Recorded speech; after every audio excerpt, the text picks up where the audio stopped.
We'll just get started and I can let people in as they come, but I just wanted to, welcome to tonight's webinar on home energy efficiency, how to rebates and renovations. My name is Taylor Nielsen and I'm the Climate Action Outreach Coordinator with the Regional District of Nanaimo.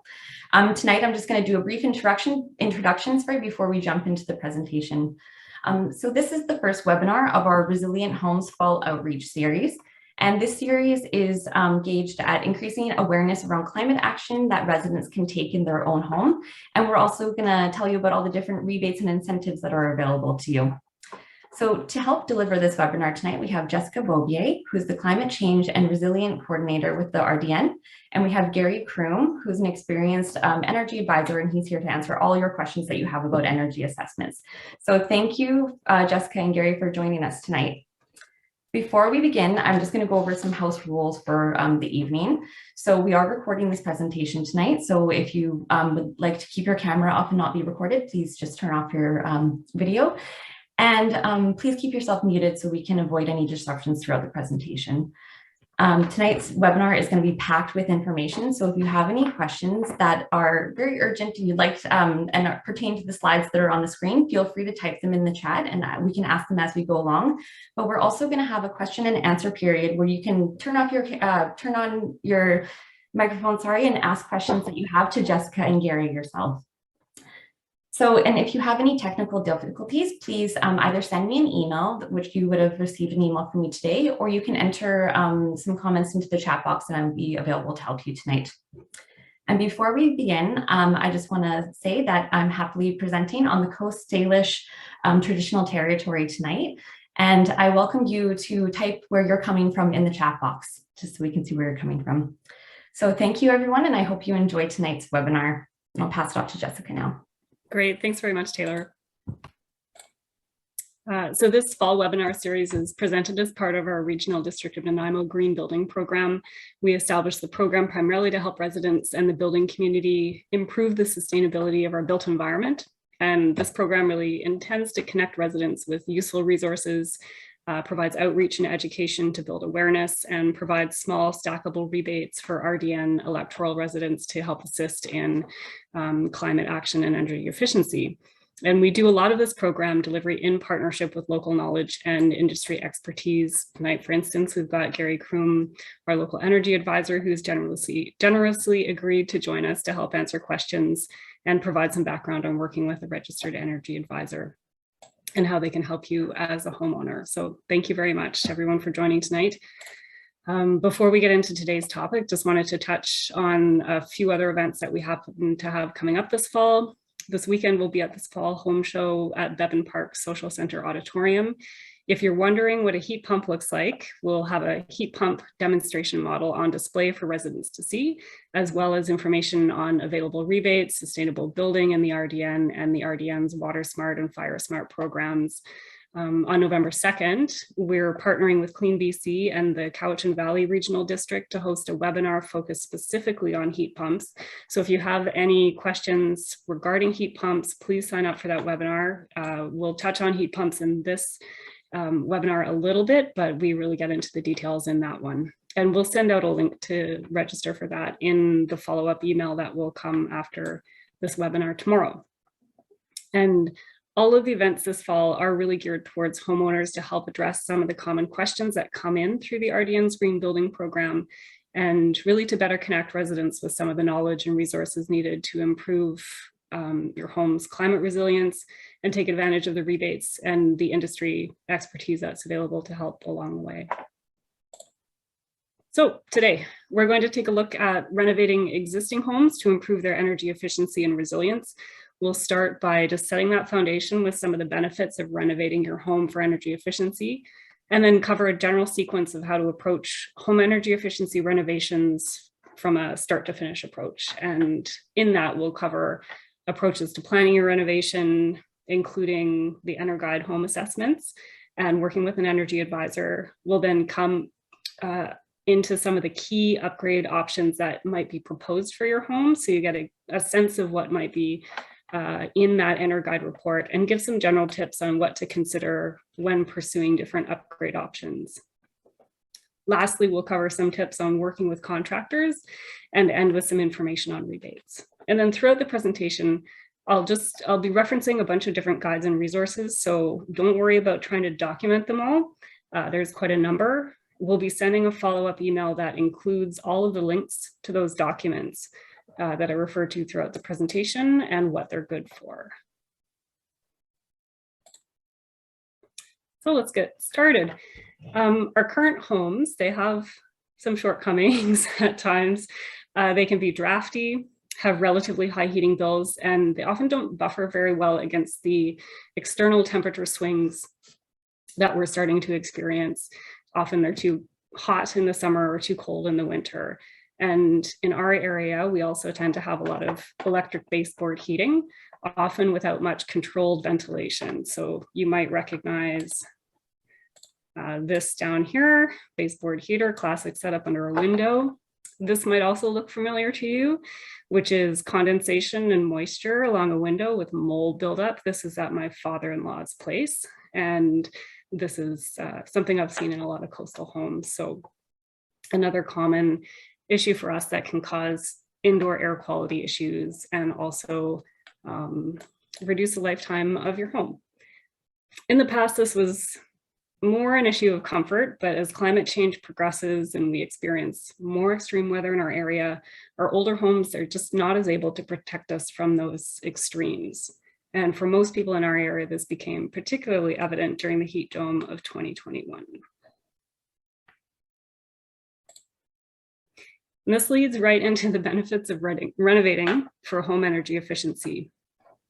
The focus is often on finances and saving on energy bills, but that's only one of the areas of benefits. Energy efficiency renovations done well, they really focus on the thermal comfort of your home and building its resilience to the outside environment. And this process, when you go through it, can also help identify and address some of the issues like mold that might be contributing to poor indoor air quality or damaging your home and shortening its lifespan.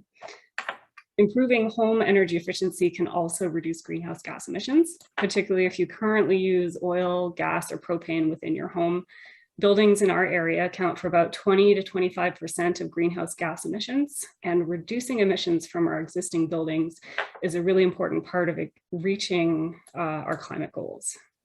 So whatever your prime motivation is for renovating a home, you often get a whole host of other benefits that might not have been apparent. And we have a little poll that Taylor is going to put up to check out some of the different motivations in the room.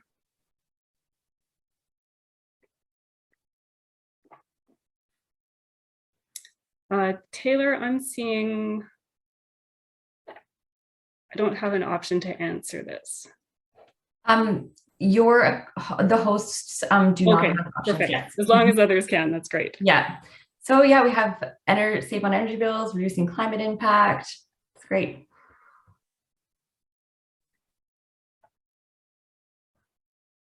Okay, I'm going to end the poll in a couple more seconds here. Great. Yeah, awesome. Thank you for your answers. Okay, that's great.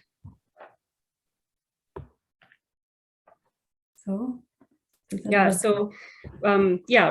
of what your motivation is, you often can get what you're looking for in your renovation, and then you also get all these other benefits that come with that renovation.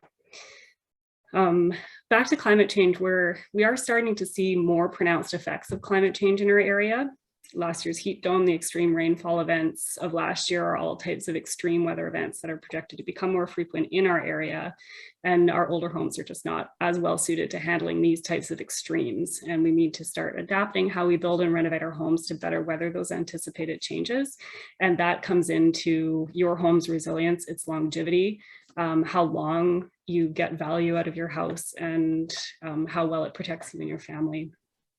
Many of the upgrades that might be done for energy efficiency for saving money also contribute to building the climate resilience of your homes, as they really improve the building envelope so it's more resistant to those external temperature swings, keeping your home warmer in the winter and cooler in the summer. And just some of the anticipated impacts, we're anticipating more frequent intense heat waves, higher risk of wildfire, drought, more frequent and intense storms, and then higher flood risk. Talking a bit more about climate resilience, there's a lot on this slide, and we also have a lot of change to do. Down to the left are some of the anticipated impacts, and then to the right, we see some of the things that we can do to improve our homes so that they're more resilient to these impacts, and you have fewer costs to cover if we experience these events again. So as mentioned, many of these don't only contribute to energy efficiency, but they also improve home comfort and can reduce your energy bills. And if you're interested specifically in climate resilience of your home and ways to improve it, I highly recommend the City of Edmonton's Climate Resilient Homes website. The website's here, but we'll also include a link to this resource in the email we're going to send out. It's a really good, easy to use tool that helps you explore the climate risks and corresponding renovation options for your home. It's quite graphic, graphic interface that you can work through. So it's a neat tool. Tailored more for City of Edmonton weather, but many of the things are directly applicable to our area as well. And then if you're interested in reducing emissions from your home, energy efficiency measures can also help here. The biggest impact will be through switching from fossil fuel heating, like natural gas, oil-based heating in particular, to electrification through a heat pump. As electricity from the BC grid is very low carbon, and heat pumps are about 3 times more efficient than your average gas furnace in converting heat to useful heat. That said, if you have electric heating already, improving your efficiency, while it still has benefits, it has only minor impacts on greenhouse gas emissions because that grid electricity is already so low carbon. So it's something to think about where you want to put your money if you are really after carbon reductions from your home and you have electric heating already. One of the things to think about in a renovation is also the embodied emissions, all of the emissions that go into making the product you're using in your home renovation, because in our area, some materials can have very high environmental impact, and we'll talk a bit about that later. So how do we get these benefits and make our homes comfortable while also saving energy and reducing our emissions and making it easier on our pocketbook? We've put together a general sequence that can be useful to follow, and we'll work through each step in the rest of the presentation. A good first step is really to take that time to define your priorities and your budget so you're not missing out on opportunities when you go to do a specific renovation. At this, it's really a good thing is just to really sit down. What are your priorities? A lot of people just think, oh, I want to fix my windows, but it's also a good time to think, is my house drafty? Where am I uncomfortable? What sort of aesthetics do I want to change? And then just write those down and record those. A useful guide for helping work through this is the Making Your Renovation Work Guide from the Government of Canada. It helps with documenting your priorities and really what you want to get out of your renovation. And a good thing to do as part of this process is really to take a longer view of your house and the things that are coming up for repair, because some of these really long-lived building components like siding and roofs, they're only replaced every 25 to 30 years. And if you miss that window to build energy efficiency in during that replacement, it is either going to cost you a lot more money to do it 5 years down the road, or it just might be a long, long time before that option really comes around again. So for example, something like that would be if you're replacing your siding, it's a good time to think about exterior insulation and addressing your air sealing in your house. Likewise, if your windows are old or failing, looking at that option for higher quality windows and doors and doing that air sealing. And often one of the big things is a heating system where if you're, many people just wait until there's a problem and it breaks and then it's being fixed in an emergency condition and it just goes to replacing like for like, and you don't have that chance to explore your options. So planning in advance and sort of estimating when your heating system might be likely to need replacement, and making sure you know what you want to do at that point instead of trying to fix it in the moment. It's also a good point at this time to take a look at your budget, do a bit of research on financing options and the rebates and incentives that are out there to help. And then one last thing that is very important particularly in sort of those 50s, 60s, 70s homes is the potential for hazardous materials. So it's something to consider for your home because it needs to be addressed during that remediation, and it can be a fair impact on the budget. So having that in mind as a potential thing that might come up is a good idea as well. Once you've sat down and done that, a really good option is then to check out the Clean BC Better Homes program website, or to actually speak with a BC Energy coach, not to be confused with an energy advisor. The BC Energy coaches, they're employed specifically by the province and trained to assist residents in understanding the rebate options that are available to them across federal, provincial, and municipal programs, including the RDNs. They are more well-versed in the provincial programs, but they do also know about the federal and municipal programs. So visiting the website or calling the BC Energy Coach line early in the process can really help identify what general level of financial incentives you might be eligible for, which can help adjust your budget and maybe reprioritize the upgrades that you want to include in your plan. And we'll get more into rebates later in the presentation.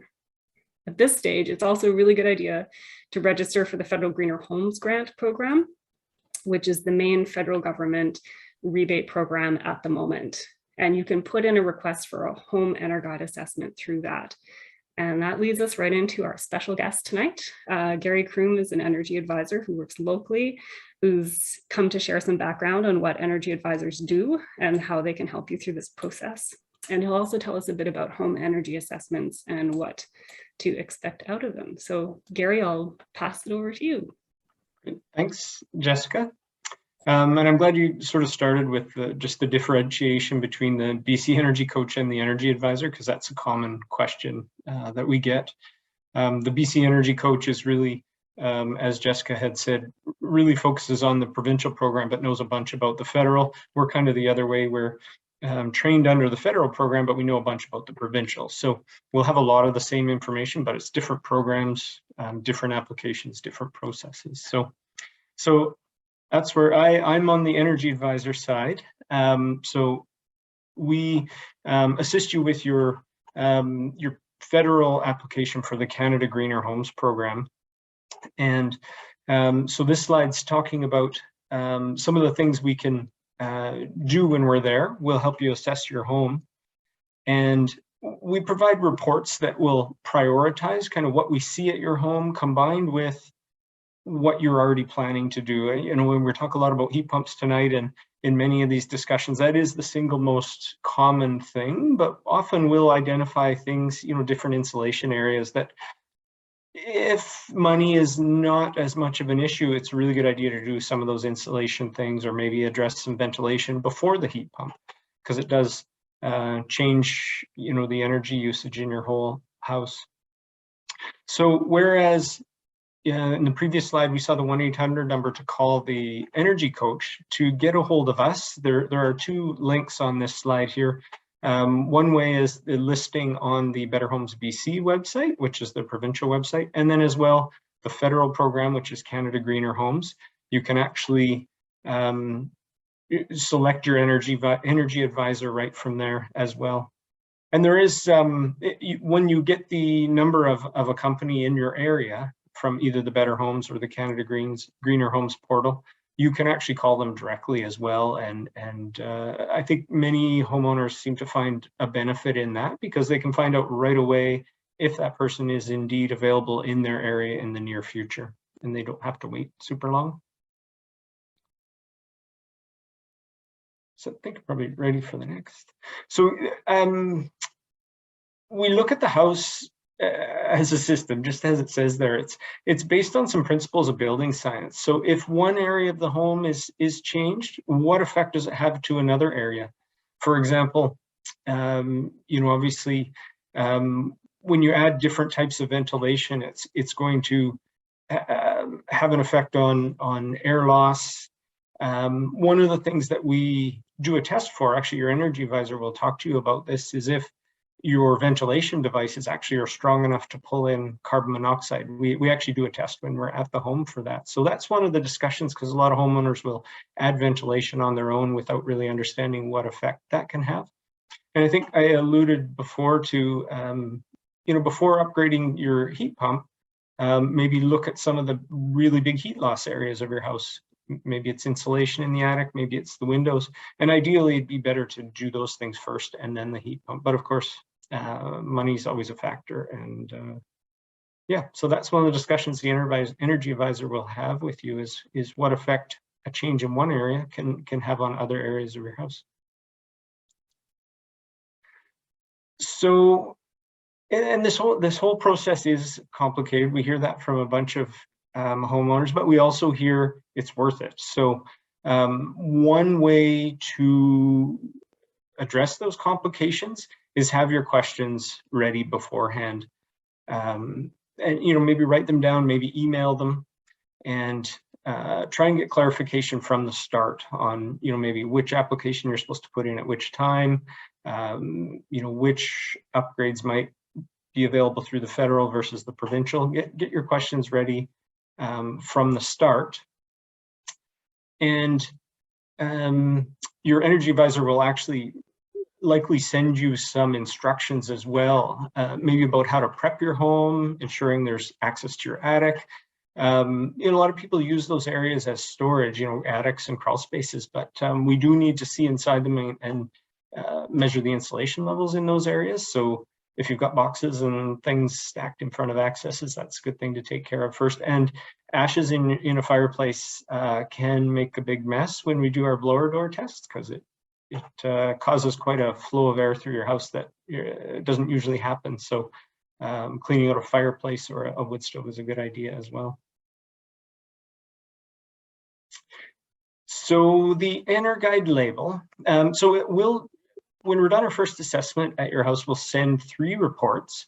And they're all really, the cornerstone of it is the EnerGuide label. And you'll see it on the right of your screen there with the black EnerGuide heading there. And under it is a graphic of a house.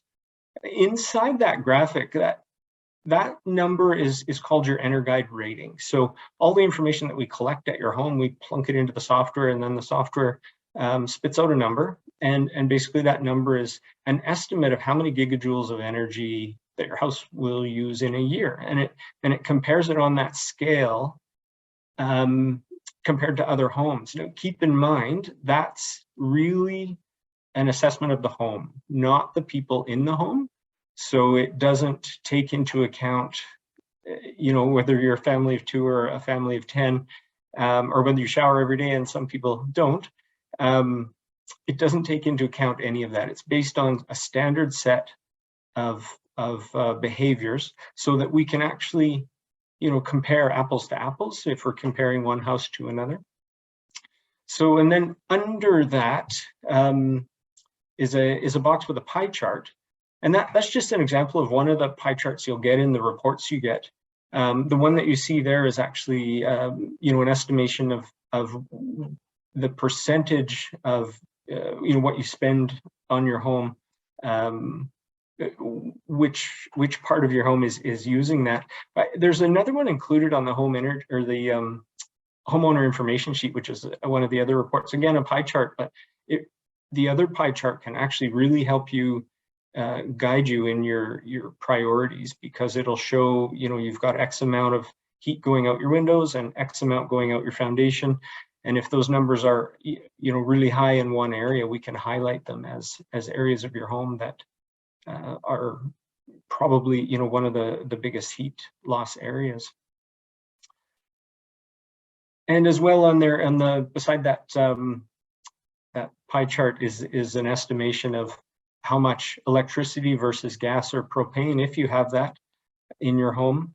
And it's all based on the information that we collect when we're there, because there's quite a long list of things they ask us to check in your home. So it does take a little while to get it all, but in the end, it produces this information, and it rolls it up kind of nice in the EnerGuide label. Great, thanks so much, Gary. I also note at the bottom that there's a personalized roadmap of recommended renovations that comes with that report. Is that based on interactions you have with the homeowner, as well as your professional assessment?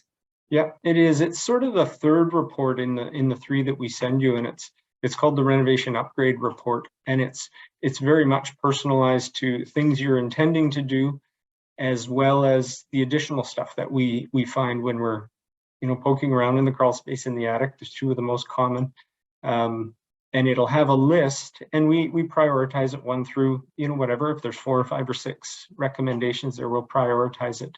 And the report actually will tell you as well how many gigajoules of energy you may save if you upgrade that specific thing. So yeah, it's fairly personalized. Great, thank you. And I think Taylor has a poll for us at this point.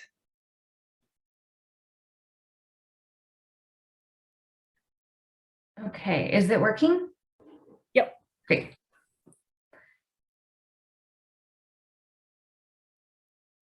Yes, we're wondering if you are considering getting an energy assessment in your house. And we have 3 yeses and 1 no. So that's great to hear that a lot of people are looking to get an assessment. Okay, thanks. Great, thanks everyone. All right, thanks so much, Gary. As mentioned, your energy advisor, they help you identify those approaches to improving the energy efficiency and performance of your home. They give that tailored, personalized report that can be really helpful for both short and long-term planning of what you might want to do. We're going to go into some of those approaches you can take to improve your home energy efficiency over the next bit, and provide links to resources that might be helpful in each case. And the resources are really meant to help you as you have conversations with contractors and plan your renovation further. So air leakage. And the first option we'll discuss is addressing air leakage. Our current homes, they tend to have a lot of small holes and gaps where air flows through uncontrolled. This creates drafts, which can really make your home quite uncomfortable. It can also make your home really hot in the summer. Gaps in the air barrier of your home can also increase the risk of humid air getting into your walls and into your attic, where it can condense and cause mold growth, shortening the lifespan of your home and causing indoor air quality, allergy issues, sensitivities, etc., in people who live in the home. This is, it's a very common cause of mold in our coastal homes. Air leakage can also come in through the crawl space here. Standard path is you have sort of the drawing of warm air as it rises through your house. And what it does is it draws up this musty air from your crawl space into your house. So it can really create a lot of unpleasant air coming into your home. And then those many tiny air leakage points also make it really difficult to do things like protect your indoor home air from poor ambient air quality. And that can lead to really poor indoor air quality during wildfire season, as smoke fills the air and infiltrates your home and you can't really do anything about it. Reducing air leakage is one of the most effective things you can do to improve the energy efficiency of your home. You pay a lot of money to condition the air inside your house either through heating it or cooling it, and it ends up being a very expensive way to ventilate your home. So it's a great first step. Some of the examples, this is my poor father-in-law. I'm picking on him today. This is a door at his place, which you can see a light gap. Often when you close your door, you can take a look just for gaps around the door at the top threshold. If it doesn't fit well, often there's going to be an air sealing issue as well. This is pretty easily fixed with weather stripping you can buy at Home Depot. Now I'm going to pick on my own father. This is in my parents' basement, and there's a gap in the vapor air barrier here where the sealant, the acoustical sealant used to seal this, has come away, and there's about a loony size gap where air can now infiltrate out through here. And this is the standard poly approach that many people have in their basements. So the issue is that humid air is now able to enter into the installation area where it can hit the cold surface and condense, because it isn't a well ventilated area, it can also have trouble drying out. And then you get those accumulating mold issues in addition to the comfort issues we're talking about. So air sealing is a very common recommendation following the EnerGuide assessment. They do that great blower door test, which allows you to see how much airflow is happening through your house, how leaky it is.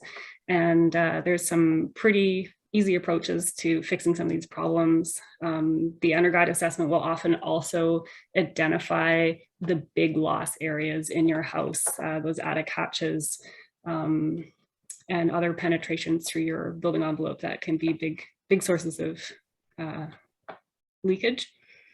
So some of the things you can do is just adding weather stripping to your doors, caulking windows in specific areas, and sealing up other areas that are more leak prone. Generally something you can do yourself in small areas, but for the whole home air sealing, it's good to work with an experienced service provider because they can also identify those issues that might need to be addressed before you do that air sealing or concurrently with it, like existing areas with mold, and help with remediation of that. So if you're addressing air sealing at a big scale, the service provider can also help identify potential impacts that you might see to airflow and ventilation, and help identify solutions to accommodate any changes that might be made to airflow in your house with weatherization. And this is particularly important if you use combustion-based heating or cooking, if you're going to change the ventilation regime in your house, because you can come into issues with carbon monoxide as well. So it's something, yeah, you want to be careful with. And if you're doing weatherization yourself, check out the Keeping the Heat In guide. It's a guide put out by Natural Resources Canada specifically for homeowners looking to improve their home's thermal performance. And it does a pretty good job of laying out the different approaches, where to caulk your windows, different types of weather sealing products. Another guide to check out is the BC Housing Best Practice Guide for Air Sealing and Insulation Retrofits. This is geared more towards contractors, but it is a very useful resource for understanding some of the approaches, and also kind of figuring out questions you might ask of your contractor to see if they're someone you want to work with. So one of the questions we commonly get when we talk about sealing up our homes is this question: doesn't my home need to breathe? And the air leakage in your home, technically it does contribute to ventilation and the exchange of fresh air.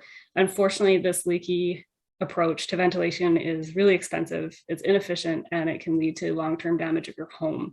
Your home definitely needs ventilation, but we really want to lean towards ventilation by design and not by accident. This is why we recommend that you work with a program registered contractor, as they're trained to take that building as system approach and can really help identify when there's a need to address ventilation issues in your home. And again, this is especially important if you have combustion-based heating or cooking or existing humidity issues. And if you're working on ventilation, it's really good to work with contractors who are registered with TECA, professional organization for HVAC in British Columbia. And they have a bit of extra training and expertise with that registration. Some of the indicators that you might need a ventilation retrofit is that poor indoor air quality, condensation issues, and if you've done building upgrades that take your new air changes per hour to below a 3 rate, your EnerGuide assessment will tell you that. And then again, if you're dealing with combustion. But a lot of those simple fixes you can do yourself without much concern. Window and door replacements, you can see in this thermal image where we're seeing some of the hotspot leakages through our windows here. They're not insulated, not insulated as well as our walls are, just how they're built, but there are certainly good windows and there are bad windows. And the older, worse windows are a very common point of heat loss and air leakage, as are the old doors. Replacing them, they can really boost your energy savings. Not all replacement windows and doors are created equal though. And provincial and federal rebate programs, they require minimum levels of window and door efficiency to qualify for rebates. And it's really important to make sure you check with your provider, that you're working with a provider who's familiar with the different program requirements and is going to give you the products that actually qualify for the rebates. For example, not all Energy Star products will qualify for all rebates. So you do want to make sure you're working with a contractor who's familiar with those programs. And then often another question that comes up with windows is about double pane versus triple pane. Should you install triple pane windows in our area? The choice to install triple pane really depends on your priorities. They're more expensive, and in our moderate climate, they generally don't pay through, they don't really pay for themselves through energy savings, but they do have a number of really attractive advantages, including reducing sound transmission, reducing the risk of draft and discomfort near the window. It really drops. Near triple pane windows, you just don't feel that same cool draft coming off of the windows that you do for most double pane. And they also really reduce the risk of surface condensation, which reduces that mold risk and better protects indoor air quality. So it really does come back to what you want to get out of your renovation and what your budget is, but there are some of the benefits that can come with them beyond energy efficiency. And then discussing your objectives with your provider can really help you with that decision. BC Housing has produced an excellent guide to help consumers have educated conversations with contractors around window and door replacement. It's called the Consumer Guide to Window and Door Replacement. And there's an equivalent best practice guide for industry and building adherence. Building adherence to this best practice guide into your contract with your vendor. It can help reduce the risk of improper installations.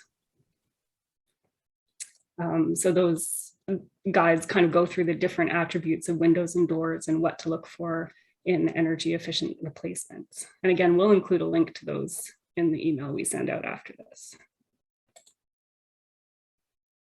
Another common point is adding more insulation. Most of our homes already have insulation, unless it's super old, but we still have high heating costs and some of our homes still overheat in the summer or are too cold. For those problems, adding more insulation can help. Insulation reduces that heat transfer through the walls, through the basement and the roof of your home, and buffers the insides of your home from the outside temperature swings. Result is that your home stays cooler in the summer, warmer in the winter, and generally at a lower cost. Many different types of insulation and different approaches to installing it. Something you can do yourself, but working with the Clean BC program registered contractor, which you can find listings of on the Clean BC website, can help ensure that the best insulation approach is selected for your home and your budget. They can also help identify any of those moisture, those mold issues that need to be addressed before insulation is installed, because you want to fix those problems first if you have them. And just remembering back to Gary's comments about building science, when we change insulation, we can influence the moisture dynamics within the house. So following an EnerGuide guide and the recommended installation approach, working with a licensed contractor can help ensure that you're doing things in a way that isn't going to cause problems with moisture. Either way, there's, whether you do it yourself or you work with a contractor, really recommend BC Housing's best practice guide for air sealing and insulation retrofits, as it explains in depth some of the important considerations when adding insulation in BC's climate. And it can help you have a better understanding of the rationale behind some of your contractors or energy advisors' recommended solutions. And then if you're concerned about climate change, insulation is a very good spot to pause a bit. You want to be careful about picking your insulation materials. So the manufacturing processes for many of the insulation products can create a lot of greenhouse gases during that process, even before the product gets to you. So these emissions can actually exceed some of the greenhouse gas savings from improved energy efficiency measures in your home, especially if your home is heated with electricity. And this can cause a net increase in the emissions from your energy retrofit project if you're not careful. So this is an area where people are becoming a bit more familiar with it, but you may be encounter a number of installers who just don't know much about it. So if you're interested in learning more about embodied carbon and those emissions that are created during the, before that product even gets to you, and the different materials available for installation, you can check out work done by the City of Nelson and Builders for Climate Action. It focuses primarily on new builds, but many of the materials they talk about are also used in home renovations like insulation, and will include, this is the name of the guide, and we'll include a link to it. But some of the things to watch out for are the spray foam and some of the styrofoam products, primarily for the insulation space. And there are ones that are lighter wood fiber insulation, fiberglass, blown in cellulose, mineral wool board. They're all a bit lighter impact, especially these types, cellulose and the wood fiber. So insulation, it can be installed either inside or outside of your home. Pros and cons to both approaches, and it really depends on your home and what else you're going to be doing to it at the time of your renovation. If you're already replacing your siding, it's a great opportunity for external insulation because you have that siding off. Likewise, if you're excavating to improve your foundation or manage drainage issues, doing that external insulation on the outside is a great opportunity. And those opportunities really only come along very infrequently in the lifespan of your home. Another layer of interior insulation is also an option, but it can carry a bit of a higher risk of condensation in the walls. Those Clean BC program registered contractors can help identify when internal insulation is appropriate for your home, along with any work that needs to be done to resolve those existing moisture issues if you do have them. And then if you're doing this by yourself, making sure you do your reading, making sure you understand the implications of adding that insulation inside is really important. Again, that BC Housing Best Practices Guide is a great resource for that. And then there are rebates for home insulation under both the Clean BC and the Greener Homes program at the moment. So what I've been talking about up till now is largely the building envelope, that part of the building that interfaces with that outside environment and moderates the interactions between the inside and the outside. So I'm going to talk a bit next about the heating and cooling systems of the home. So if you do envelope improvements first, you can then change your heating load of your house and get your heating and cooling systems properly sized when you replace them to meet that reduced heating and cooling demand of your home that you achieved through those envelope improvements. This is an ideal sequence for minimizing overall cost of your renovations, but it's not always feasible. Many people still install heat pumps without doing envelope upgrades first, but they miss out a bit on some of the comfort benefits that also come along with that air sealing, that better insulation, the improved windows and doors. And then you also end up paying a bit more for your system and its operation. Most people these days are still choosing to install heat pumps as they're very efficient and they run on clean grid energy. They also provide cooling in the summer months, usually a lot more efficiently and effectively than window air conditioners. They're just really, really efficient machines. And from a climate perspective, if you're interested in reducing emissions and you currently use fossil fuel heating, switching to a heat pump is one of the best ways to reduce emissions from your home, as they are extremely efficient and they run on that low carbon grid electricity. Again, I mentioned this before. If you're interested in a heat pump, strongly recommend joining us for that upcoming Considering a Heat Pump webinar on November 2nd. It's at noon. We'll also have a recording to share if you register. And we'll be going in depth into heat pump options and things potential owners should know, including cost considerations, available rebates, etc. And if you don't attend that webinar but are still interested, the Home Performance Stakeholder Council has a best practices guide for heat pump installations, which is really a great source of information and can really help you have educated conversations with your contractor. So we've covered some of the more common things recommended during that might come out of your home EnerGuide assessment. And just want to get into the other part that comes with that home EnerGuide assessment is recommendations for rebates that are available. Strategy, delivery, and financials. They're not, the strategy, delivery, and financials aren't included in your EnerGuide report, but the rebates are. We'll get to those a bit later. So strategy, I mentioned this, the ideal sequence is improving that envelope first, insulation, air sealing, windows, doors, then replacing your heating system. You might not be able to do this, but if you can make a bit of headway in addressing those worst offenders for air sealing and the most recommended insulation recommendations, if there is insulation recommended for your house, getting those bigger culprits identified in the EnerGuide assessment is a really good start. And then replacing your heating system if you can. It's also possible to do renovations in a staged approach that you plan yourself, and it is not necessary to go all in if it's beyond your budget. You can plan a renovation approach that occurs over a number of years and is timed for when you know you are likely to do other upgrades to your home. That comes back to that sort of long timeline planning I was talking about.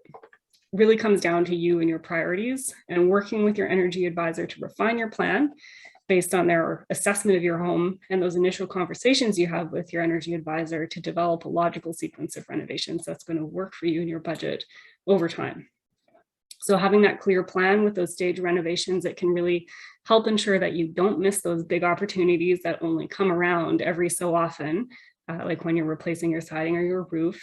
And that you have a plan in place before your heating system dies so that you're not scrambling to replace it with and thus limiting your options.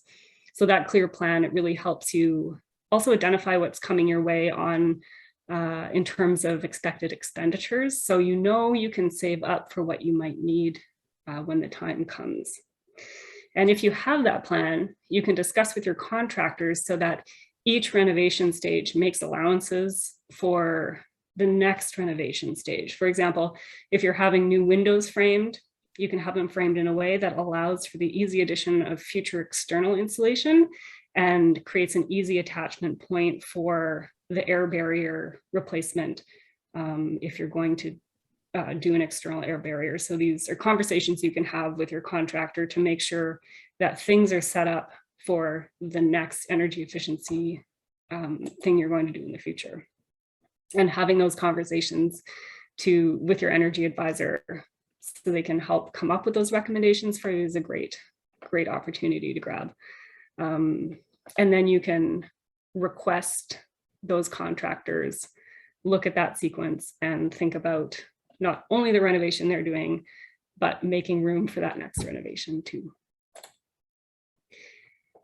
If you're interested in doing a deep energy retrofit where you're making substantial improvements to your building envelope and perhaps aiming for net zero, you might want to check out the EnerFit program, which aims to retrofit to a very, very high standard of energy efficiency. It's a certification approach through Passive House Canada. And there are some cost hurdles to the service. At the moment, it's pretty expensive because you're dealing with some professional designers, but if you do have a higher budget and you're really interested in improving the energy efficiency of your home, it might be something to consider, as it does provide you with a very well planned and designed pathway to net zero for your home. General tips on working with contractors: always good to get multiple quotes and to check references. Using program registered contractors that are trained in the provincial government rebate programs and agree to follow specific installation best practices, they can help ensure that you're going to get a quality installation and help ensure that you're eligible for the provincial rebates and for the federal rebates, because there are, particularly the provincial program, they're increasingly requiring you to work with a program registered contractor in order to be eligible for retrofits. So it's a very good question to ask your provider to make sure they're program registered. And then you can also use something like a contractor checklist, like the one put together by Efficiency Nova Scotia. We'll include a link to that. And it basically runs through a list of questions to ask your contractor and see if they're compatible for what you you want to do. And then consider working those adherence to best practice into your contracts. For example, having your heating system sized based on defensible load calculations rather than just as a rule of thumb. That's a common practice in the HVAC industry, where instead of doing actual load calculations, they might base it on sort of traditional assessments of the number of rooms you have. So once you've got your renovations done, it is I think, always a really interesting process to see how everything turned out. The federal Greener Homes Grant requires a follow-up EnerGuide assessment. Don't worry, there are rebates available to help cover the cost of doing that. And the assessment gives you a really good basis for that before and after comparison. And it can also help document the differences in air leakage pre and post renovation. And it can be very interesting to see the changes. So at the end of your renovations, you have a new assessment of how well your house is performing. And if your energy advisor uses thermal imaging, they can help check for gaps in insulation installations. You'll need to ask them about this though, if they do provide that thermal imaging service. If you have just some points of confirming performance, your post renovation EnerGuide assessment can only tell you so much. It's really important to work with your contractors to make sure that you're going through the appropriate system commissioning. For example, if you have a heat pump installed, making sure that the contractor gives you the completed testing and startup documents for the equipment before they leave the premises. And there are forms from the Home Performance Stakeholder Council Best Practice Guide for Heat Pumps that can help make sure you're getting the information you need from your contractor, because they don't all do that commissioning or at least document that they've done it. So that can leave you without some pretty important information if you have to have your unit serviced later on. So once you've gone through all that, it's time to apply for rebates. This is often one of the more confusing processes, unfortunately. There's a lot of rebates available out there through different programs that are all coming together at the same time. The programs are all slightly different. Key thing I recommend is really talking to the BC Energy coaches, talking to your energy advisor, and having patience as you go through this process, because it can be quite frustrating. But it's worth it when you get the checks. There are two main programs currently active: the Canada Greener Homes Grant, which is the federal government program, and the Clean BC Better Homes program, which is the provincial. The Regional District of Nanaimo also offers small rebates to residents in our electoral areas only, so that's the unincorporated rural areas. And then all of these rebates are stackable on each other. So getting a provincial rebate does not make you ineligible for the federal rebates or the RDN rebates or vice versa. That means there's a lot more money available to fund energy efficient home renovations at this point in time. And I've never really seen anything like this scale of support, quite frankly. It's really sort of all adding up. So we're seeing a lot of people take advantage of this. I'm not going to go too in depth for the rebates right now because there is a lot of information in particulars. My recommendation is really to call the BC Energy Coach line and check out the program websites, as they have very specific information sometimes about eligibility. And those program websites will also have the most up-to-date information, as will the BC Energy coaches. And then the other top tip is don't always rely on your contractors to know about the programs. Many of them do, but it is really important to do your due diligence and also take that precaution to make sure the equipment they're proposing is on the list of approved equipment under those programs. And you can ask them just for evidence of that. You don't have to look it up yourself necessarily, but just ask them for evidence that it is eligible under that program. So yes, be persistent, phone the energy coach line, and yeah, definitely ask as many questions as you need. So the BC Energy Coach resources, they include access via toll-free number and email. They're very fast to respond. And then information and general advice about energy efficiency upgrades and rebates. And then if needed, directing you to the appropriate program representatives. And then also working with your energy advisor. So there's a number of different grants available on a wide different variety. There's also some loan programs that are out there for bigger ticket items, a $40,000 interest-free loan with a 10-year repayment under the federal program. And then the Clean BC has for, if you're switching from a fuel-based, fossil fuel-based system to a heat pump, electric heat pump, you would be eligible possibly for up to $40,000 interest-free loan again. And then also there is an income qualified program where rebates cover 60 to 90% of upgrade costs in some cases. So if they're quite generous in who they accept into the program based on income. So it's worth checking out that program to see if you qualify. And then the RDN, we have less money to work with in general, but we do try to support where we can by providing these small rebates. Great, so some top tips for documentation for the Federal Canada Greener Home programs. You do really need to be careful about that documentation so you don't miss out on rebates. Keep your receipts, keep everything. You also need to make sure your providers are knowledgeable in those rebate programs. And specifically for the Greener Homes Grant Program, all upgrades need to be listed on the energy assessment report to qualify. So if you want to do a particular upgrade, you need to talk to your energy advisor to make sure it's included on the report. Chances are it's going to be, but yeah, make sure it gets onto that report. And then there's just a couple of tips here. Make sure your contractor provides very specific details of the installation for each renovation activity. For instance, the square footage of installation installed, and instead of just saying installation was installed. So having that documentation can be important for the federal system. And then if installing windows, making sure that you're not missing out on a rebate where they have one line or part of the invoice that deals with the windows, and that they include that they did air sealing along with that, because pretty much every renovation of a window, if you're doing a window replacement, it has to include air sealing.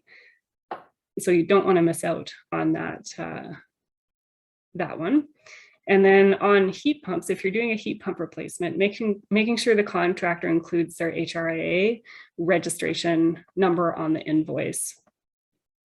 And there are some stipulations about having one heat pump head on each floor of the home to qualify. So there's all these little things that can pop up that may mean your renovation doesn't qualify for the rebate, and you can prevent any disappointment by looking early and doing your due diligence on eligibility and working with qualified contractors who are familiar with the programs.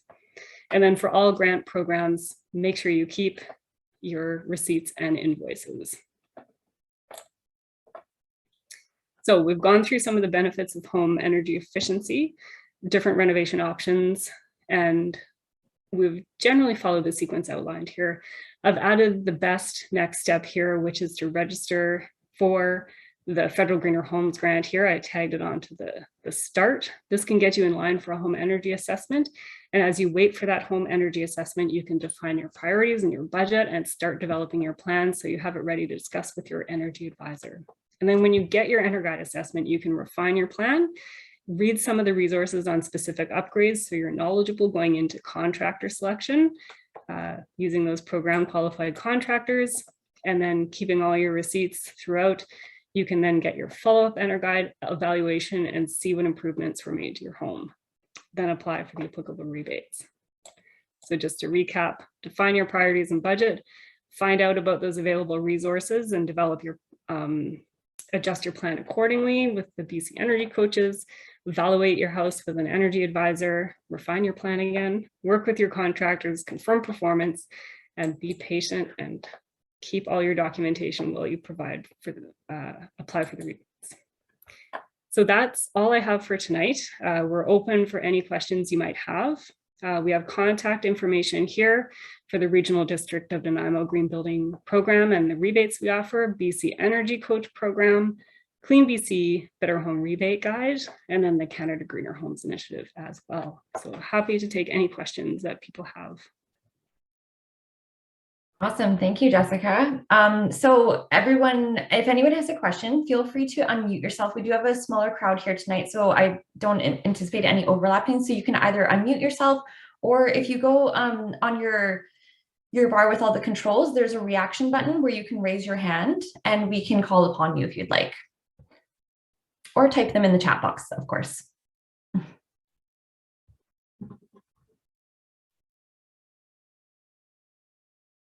And yeah, while I'm waiting for anybody to ask questions here, just want to remind everybody, if you think of any questions after this presentation tonight, you can always come visit us at the Fall Home Show this weekend, or attend the webinar that we spoke about a couple of times tonight, the Considering a Heat Pump webinar on November 2nd. It's going to be packed full of information. Okay, well. One thing to add while we're waiting, I can't remember if we had talked about it, but there's a Natural Resources Canada has put out a video to show what you can expect if you get an energy assessment. I can't remember if that link was in the YouTube link. I could paste it into the chat if yeah, that would be helpful. We'll make sure we add it to the follow-up okay. email, because I don't think the link is included in the presentation here. But yeah, I think that's a nice summary video that you connected us with. We can add that to the follow-up email. Yeah, it's just a 2.5 minute video, but it captures a lot. Yeah, absolutely. What are the waiting times these days when someone contacts you for an assessment? I know it used to be quite a long time. Yeah, it's definitely much lower than it has been in the past. That last year, because the program was new and literally tens of thousands of people applied, this year it's really 2 to 3 weeks. We can, from the energy advisors I've talked to, we can fit in anybody within 2 or 3 weeks, and sometimes even sooner. There's a cancellation, so it's really not very long at all. That's good. I've heard there's it's a little longer lead time sometimes for heat pumps. I know there's a lot of interest in that industry right now. Have you heard anything about that? People are still waiting, it seems, a number of months, anywhere from 2 to 6 months. I think I've heard some people waiting, depending on what unit you want. There's still equipment, I guess, supply issues, and as well as labor, of course. But yeah, I think that's gotten a bit better since last year as well. Does seem like things are leveling out a little bit. That's good. Yeah, I think they're really popular. They're in probably one of the most popular things I've seen, or based on feedback I've been getting for our residents. So and just speaking with the industry, it sounds like there's a lot of interest, but it's creating, along with the supply chain issues, it's good to get your requests in early these days, because it can be a bit of a wait for one. Yeah, and it is really good to try to contact a number of contractors too, especially for the hot items like a heat pump. Really don't keep it narrow. Just use the shotgun approach and just call 5 or 6 or 7 if you can, and see who gives you the best response. Yeah. Sorry for interrupting, but I have a quick question. So my name is Ricky. So just one quick question related to the kind of the federal rebate that for the that require the energy assessment. So for example, if the assessment come out, the result is that the window right now is not in the good state or something like that, because originally I want to install the heat pump and I want to get the rebate from federal, and when the energy assessment the advisor come to my house and they said the window need to be replaced first before you install the heat pump, but I don't want to I don't want to replace the window right now, because of the purchase or some kind of stuff. I just want to install the heat pump. Is that I have to comply with the standard, or I have to comply with the energy assessment? I think I can answer that one. So definitely it's more ideal to replace things like windows before a heat pump, but it definitely is not a requirement under the Canada Greener Homes program. If that's, I'm trying to understand specifically, I think that was your question. It's definitely not a requirement that you have to do something before a heat pump. That it's really your choice. Yeah, that was my interpretation too, where you'll have a number of renovations listed on your renovation upgrade report, but you're not required to do them in the order listed. The eligibility for the federal program is that it just needs to be on that report. It doesn't matter the sequence. That's my understanding. Yeah. Yeah, perfect. Got it. Thank you so much. Great. Yeah, another thing to mention is because there's multiple things listed on the report, if you do more than one upgrade, and sometimes there's different levels of stack of bonuses available, but if you do 2 upgrades or 3 upgrades, there's actually additional rebates that you can apply for because you've done more than one retrofit. So be sure to look for those extra things as well. Yeah, that's under the provincial program. Okay, if anybody has any other questions, please feel free to unmute yourself in the next couple of seconds here, but if not, we'll probably end the meeting here. And yeah, it looks like nothing else is coming up in the chat box. So we'll end the meeting here. I just want to thank everybody for joining us tonight. There was so much great information in this webinar. I hope you are taking a lot away from this. And we hope to see you at the Fall Home Show this weekend and our next webinar. Have a great night. Thank you. Good night, Everyone.